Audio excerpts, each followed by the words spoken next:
So our goal is to find the arc length of a polar graph. So we can do this by dividing the polar graph into a lot of little triangles, and then this shorter side, when we add them all together of all the little triangles, will work out to be the arc length of the polar graph.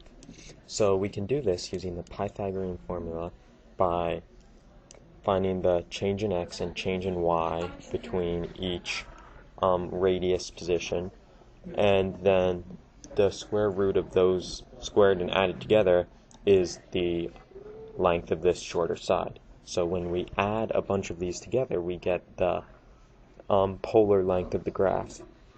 Now we want to do this in terms of theta, so we can multiply change in x and change in y by delta theta over delta theta squared, and then factor out a delta theta squared. So we end up with delta x over delta theta squared plus delta y over delta theta squared, all square rooted, and then d theta.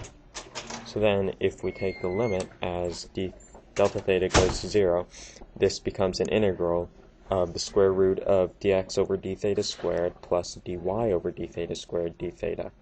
So from our formulas over here for x and y, we can determine the value of dx d theta and dy d theta. So then we can plug these into our formula, and once we expand out the squares, and these nasty terms cancel in both of them, so we're left with just this thing here.